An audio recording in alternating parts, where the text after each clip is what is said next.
Hello, Radhe Radhe, जय श्री कृष्णा। कैसे हैं आप? आई होप आप अच्छे होंगे और अपनी पढ़ाई रेगुलर कर रहे होंगे। तो चलिए क्लास को स्टार्ट करते हैं। क्लास स्टार्ट करने से पहले अगर आप चैनल पर नए हैं तो चैनल को सब्सक्राइब कर लें, और अगर क्लास पसंद आए तो इसको लाइक करें। जो भी कोई डाउट होता हो आपको क्लास में तो उसको कमेंट में जरूर लिखिएगा। तो क्लास को स्टार्ट करते हैं। यह क्लास आपकी ऑल इंडिया के एग्जाम्स के लिए इम्पोर्टेंट होने वाली है। तो चलिए क्लास को स्टार्ट करते हैं। प्लेग के उन्मूलन के लिए मोहम्मद कुली कुतुब शाह द्वारा निर्मित है। आपको बताना है इनमें से वह कौन सा जो स्थान है जो प्लेग के उन्मूलन के लिए निर्माण जिसका प्लेग के उन्मूलन के लिए निर्माण करवाया गया था। तो क्या वो चार मीनार है, या अलाई मीनार है, या फिर फतेह बुर्ज है, या फिर कुतुब मीनार है? तो प्लेग उन्मूलन के लिए मोहम्मद कुली कुतुब शाह द्वारा चार मीनार का निर्माण करवाया गया था। ये हैदराबाद में है, हैदराबाद में है आपकी। और अलाई मीनार है, ये आपकी है दिल्ली में, दिल्ली में है। जो फतेह बुर्ज है ये आपके पंजाब में है, और पंजाब के जो मोहाली जिला है उसमें है ये। और कुतुब मीनार है, ये भी आपकी दिल्ली में है। कुतुब मीनार है, ये भी आपकी दिल्ली में है। तो आपका आंसर होगा चार मीनार का निर्माण करवाया गया था। अगला क्वेश्चन है, निम्न में से कौन वर्ड प्रोसेसर का उदाहरण नहीं है? आपको बताना है इनमें से कौन सा है जो वर्ड प्रोसेसर का उदाहरण नहीं है। आपके ऑप्शंस हैं IBM Lotus Symphony, Microsoft Word, Google Docs और माइक्रोसॉफ्ट एक्सेल। तो कौन सा है जो वर्ड प्रोसेसर का उदाहरण नहीं है?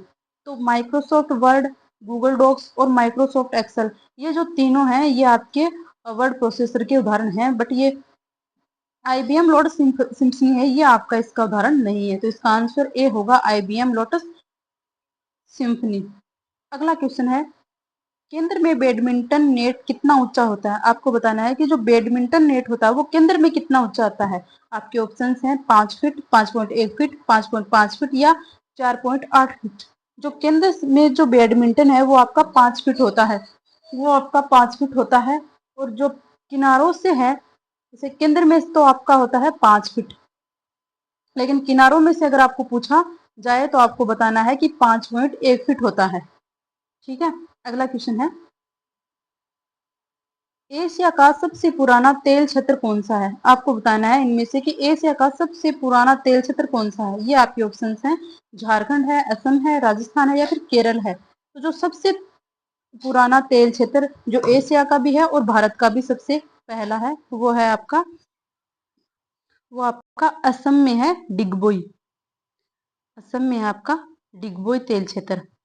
अगला क्वेश्चन है, ध्वनि तरंगे होती हैं।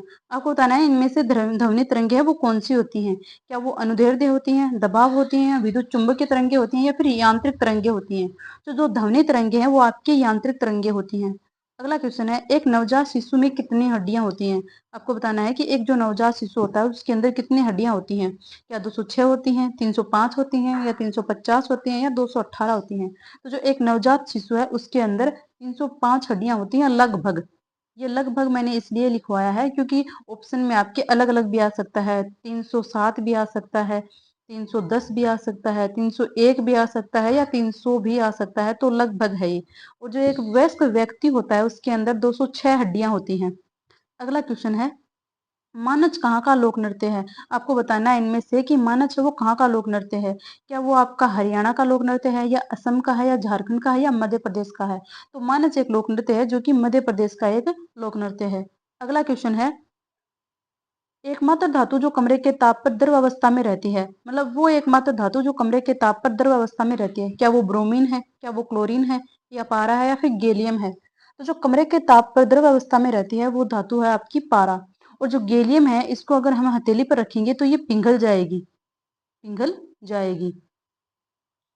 अगला क्वेश्चन है, निम्न में से रंगीन प्रकाश में सबसे कम आवृत्ति होती है। आपको बताना है इनमें से जो रंगीन प्रकाश है उसकी सबसे कम आवृत्ति किसमें होती है।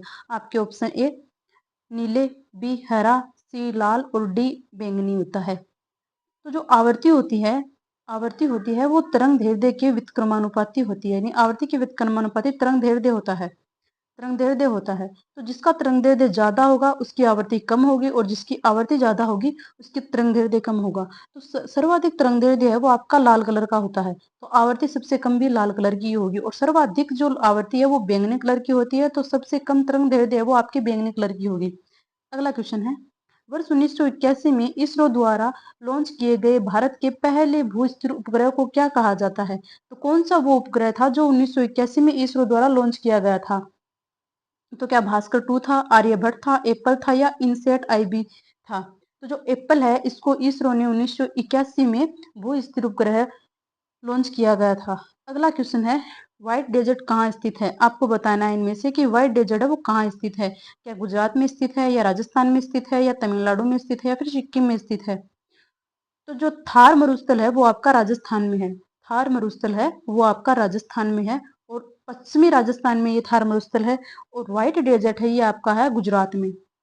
अगला क्वेश्चन है, निम्न में से कौन सी ध्वनि प्रदूषण का प्रभाव नहीं है? आपको बताना है इनमें से वो कौन सा है जो ध्वनि प्रदूषण का प्रभाव नहीं है। क्या जानवरों की मृत्यु, किनशिप्स, उच्च रक्तचाप या ओजोन में कमी? तो जो ओजोन में कमी है यही ध्वनि प्रदूषण का प्रभाव नहीं है, बाकी ये सब है ये ध्वनि प्रदूषण का प्रभाव है। अगला क्वेश्चन है, किंग जॉर्ज V और क्वीन मेरी की यात्रा को स्मरणीय बनाने के लिए 1911 में भारत ने निम्न पर्यटकों में से बनवाया, मतलब इनमें से कौन से पर्यटक स्थल को भारत ने बनवाया था जब किंग जॉर्ज V और क्वीन मेरी 1911 में भारत आए थे? तो आपके ऑप्शंस हैं gateway of India, India gate, Victoria terminal और the Prince of Wales museum. तो आपको बताना है इनमें। तो ये आपका है गेटवे ऑफ इंडिया जो कि आपका मुंबई में है, मुंबई में है। और ये जो इंडिया गेट है ये आपका दिल्ली में है और जो विक्टोरिया टर्मिनल है ये भी आपका मुंबई में है और the Prince of Wales Museum है ये भी आपका दिल्ली में है। ये जो तो प्रिंस ऑफ वेल्स म्यूजियम है ये आपका शिवाजी संग्रहालय है, शिवाजी संग्रहालय है एक, इसका नाम है ये। और ये जो विक्टोरिया टर्मिनल है ये स्टेशन, रेलवे स्टेशन है।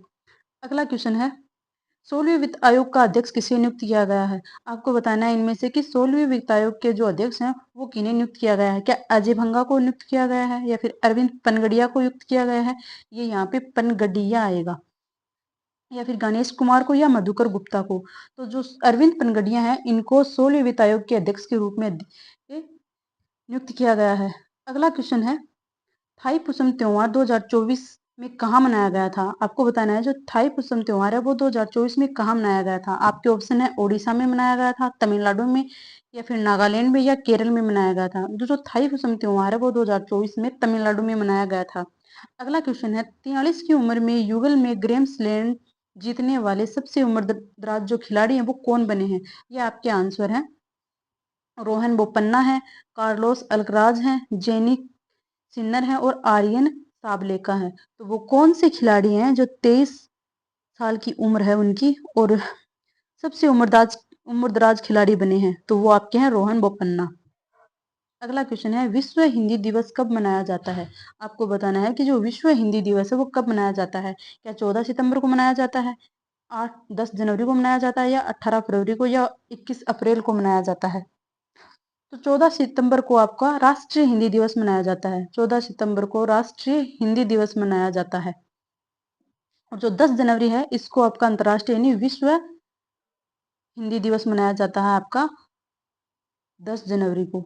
अगला क्वेश्चन होगा, विश्व का सबसे बड़ा 18 मिलियन टन का लिथियम का भंडार कहाँ मिला है? आपको बताना है कि विश्व का सबसे बड़ा जो 18 मिलियन टन का लिथियम का भंडार है वो कहाँ खोजा गया है? तो आपके ऑप्शंस हैं डेनमार्क में, स्वीडन में, यूएसए में या फिर श्रीलंका में। तो जो यूएसए में है वो लिथियम का 18 मिलियन टन का लिथियम का सबसे बड़ा भंडार है वो खोजा गया है। अगला क्वेश्चन है, नृत्यांगना कनक रेले जिनका निधन हो गया वो कौन से नृत्य से संबंध रखती हैं?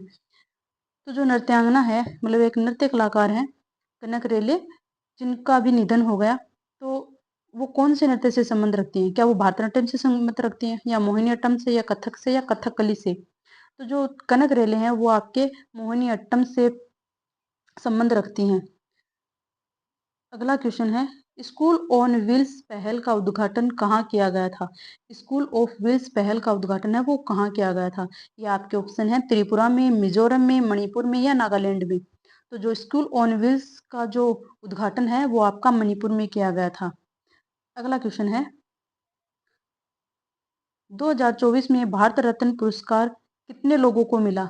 आपको बताना है इनमें कितने लोगों को भारत रत्न पुरस्कार 2024 में मिला था।